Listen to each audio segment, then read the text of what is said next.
So, Kiara, and good morning, everyone. We have a very special guest with us, Honorable Immigration Minister Erica Stanford. So, welcome to the show, Minister. Thank you It's so good to much be back. once again for your patience. So, Erica, to start with, you have been the voice of migrant communities over the last few years while in opposition, and I believe a big number of Indian voters they have trusted National Party for the better immigration policies, and they have voted for you as well. So, I would like to know first of all, it's a very good question. A lot of people have asked me to actually get the answer from you about the parent visa category because this is a very important category. But Yep. the people they seem to be a little bit disappointed at the moment because the parent visa for the longer term, the policy that the National Party actually has promised before the election and before coming into the power. So why is this taking so long actually to frame this policy for the longer term for the parents? Yeah, sure. Look, I mean, I think the reason we wanted to have this visa in the first place is because we know how important parents are to families when it comes to childcare and helping out their kids when they might be sick, but especially that childcare part. And we recognise that the 3-year multiple entry visa we have at the moment isn't really fit for purpose. And look, if we want to be competitive around the world, we need to have a visa that is similar to what the Canadians have, which is that 5-year multiple entry visa, which is what we committed to. And it's also in our coalition agreement with the ACT Party. So it's happening. It's just that we have a relatively small policy team in Immigration New Zealand, as I found out. And so we have to sort of stage the work. And to be honest with you, the most important thing we had to do straight away was the migrant exploitation stuff. And I think you will remember, obviously, they're not that long ago, all of those horrific stories of, 40 men in a 3-bedroom house who'd been exploited. And that is a symptom of, or it's a result of an AEWV work visa that is absolutely broken. And it is taking us considerable amount of time to work our way through that. Right. We're trying to make it a much better visa. So that work is going to take me until we should have it completed in December. As soon as we have finished that work, and it is big, you'll see when it's announced, it's quite big. As soon as that work is finished, the next cab off the rank is the parent visa, because I know how important it is to families.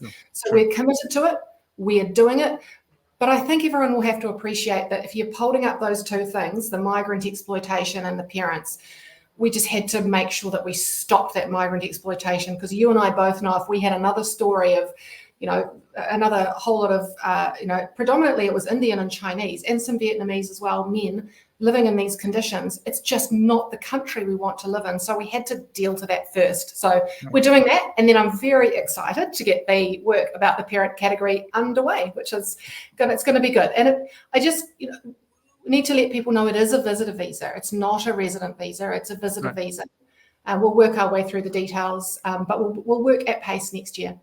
True. So is it going to be like a 5+5 kind of type of visa, 5+5 years visa? We'll work through the detail on that, but it'll be a 5-year visa. And as long as you are continuing to be eligible for that visa, you can continue. My expectation is you'll be able to continue to apply for it.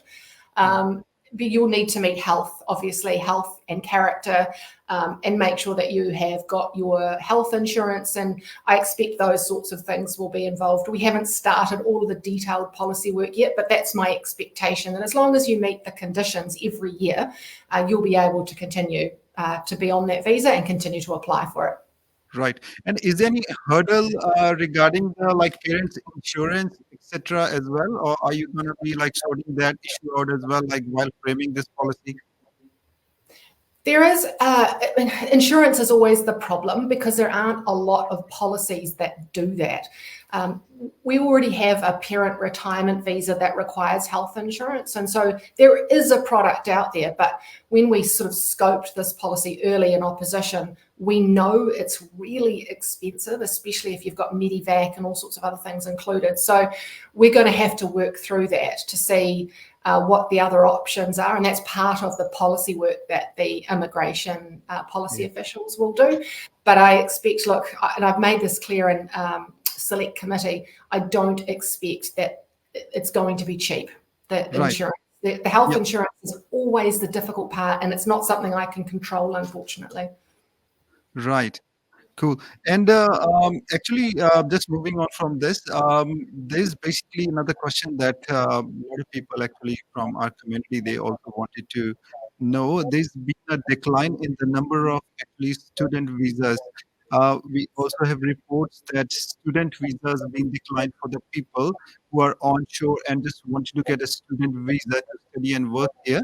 So, why is this happening actually? Why is there a decline in the number of student visas like lately? Yeah, look, I've asked immigration to look into this, and I've asked them for advice on what's going on. I mean, this is not something I personally control. This is an operational matter for immigration, but I have asked them because my goal is to make sure we get back to at least pre-pandemic numbers of international students. I mean, it's so important for our economy and the vibrance of our community to have international students here. So I have asked the question as to why there has been such a high level of decline, and their answer is, and it's across the board, it's not just with student visa, the number of high risk applications has exploded. Right. It's doubled. And so they're Right. dealing with a lot more applications that are very high risk. We can't track where money's coming from.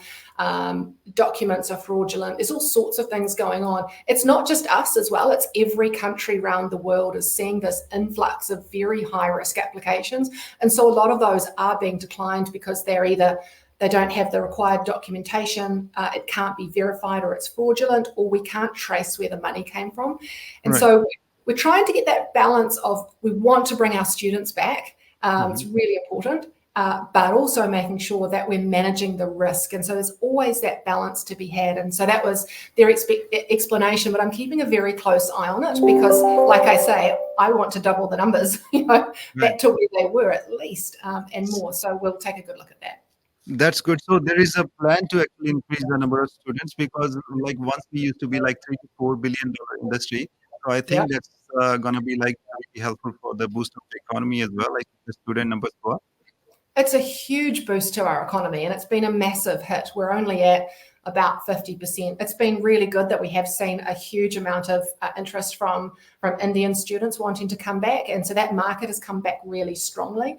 Our Chinese market is recovering, but not as quickly as I would like. So, and there are a number of new markets we want to explore as well. So we're going to also be doing a lot of policy work around student visas to make us more competitive. I have a very, very busy work program. We've got all sorts of things going on, and students is one of those as well. It's why I'm trying to fit all the pieces in together. But students is certainly on the list too. Right. That's great, actually, if you're going to increase the student numbers as well. And also, Erika, there's is kind of concern for like all New Zealanders. My next question. So there's a record number of New Zealanders citizens which are actually leaving the country, and the Stats New Zealand, they have revealed the net migration loss of 52,000 citizens, which is made of like 25,000 arrivals approximately and 78,200 departures, which means for every arrival of one New Zealand citizen, we have actually lost three. So, how alarmed are you with these numbers? Well, I mean, it's not great, right? We want people to stay here. We want the opportunities to be here. And I think over the last few years, people have become disillusioned, I think, because, our health system isn't what it once was. I certainly know our education system isn't what it used to be. We've got a high cost of living. It's difficult to buy a house.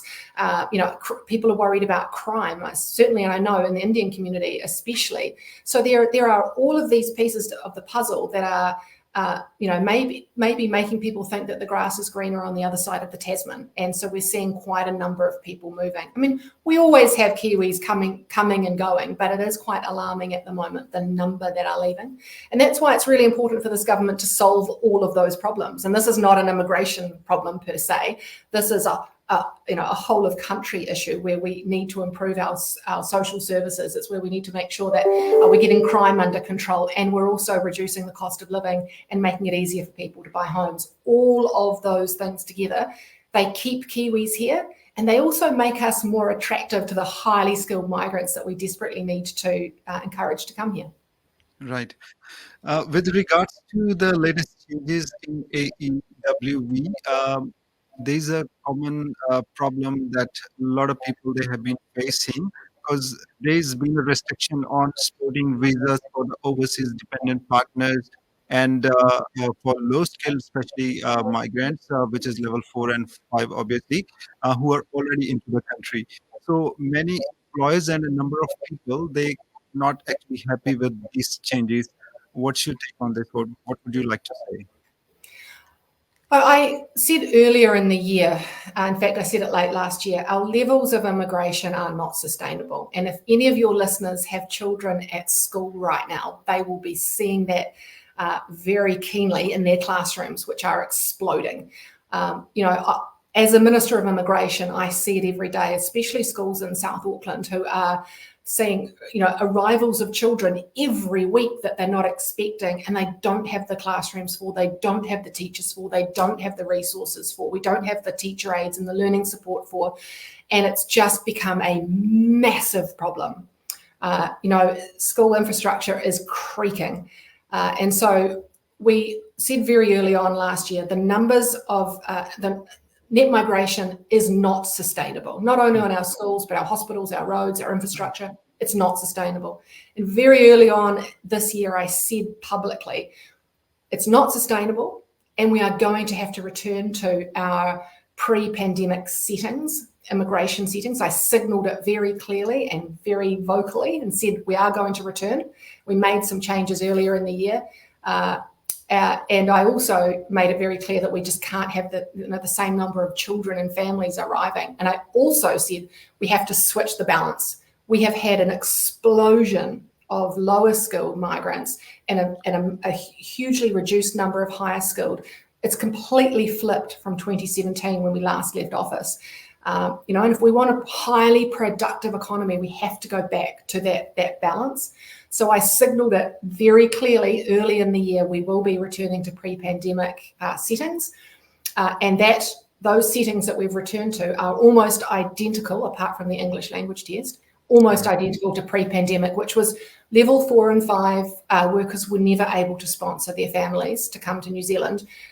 It's only been changed recently during the pandemic. So I signalled it, we have done it, and it is to ease pressure on those schools, on our hospitals. So for all of those listeners here who are, trying to get in to see their GP and can't, or are seeing, these crowded classrooms in their schools, we had to do this to get a handle on the numbers, because we just can't continue with the numbers of people that were flooding in with our infrastructure the way it is. We have to get a better balance. Right. My next question is also related to the recent changes in EWV.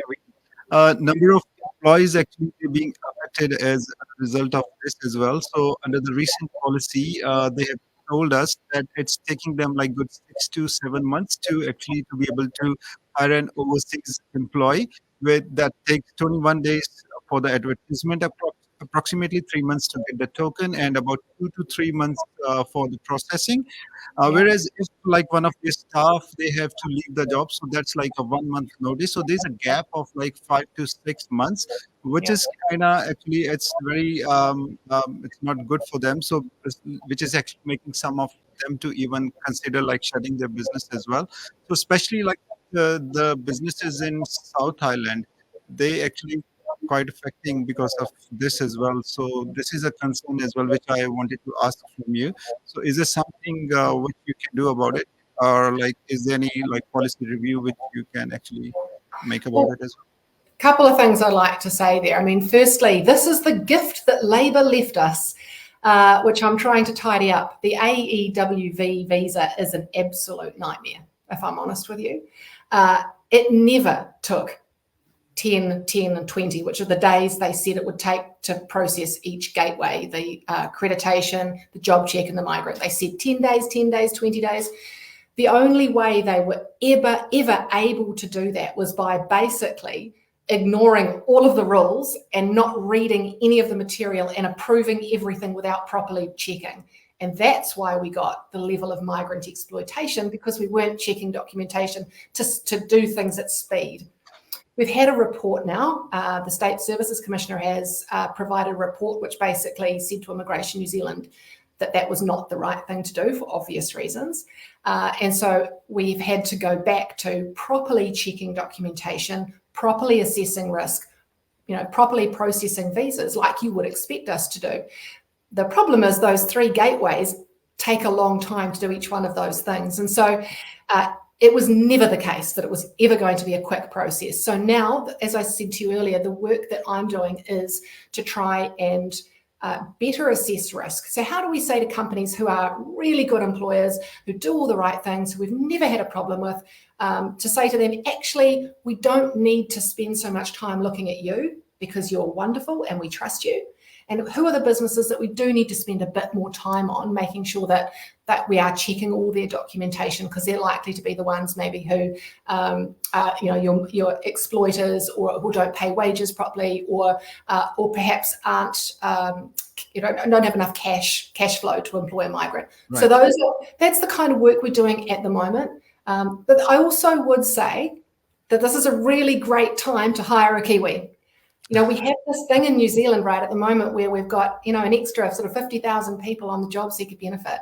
And it's really important for them and their children to make sure that they are working, that they're in work for their families. And so, that's why one of the changes we made was you really do need to check with Work and Income New Zealand to make sure there isn't a Kiwi who can do the work, because these people, they're our neighbours, they're our kids, they're our community, they're our people, and we need to make sure that we're giving them the opportunity first before we look overseas.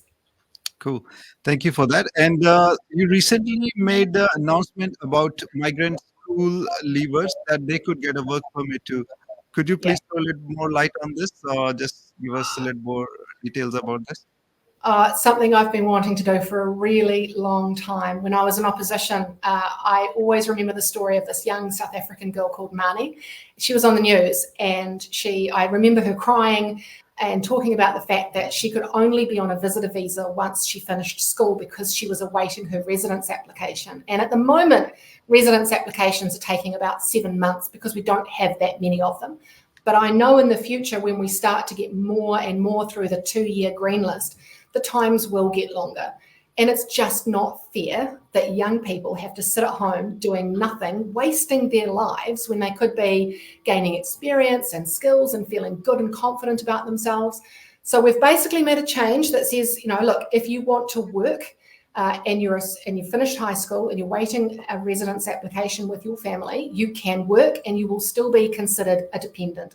I really did want to allow them to work full time, but that was going to take a whole brand new visa and legislative change, which would have taken probably the best part of a year, which meant that I wouldn't be able to do the migrant parent visa. So we had to make a few concessions and sort of said, like, as an interim step, we can allow them to work 20 hours a week during term time and 40 hours a week during the summer holidays. We could do that really quickly.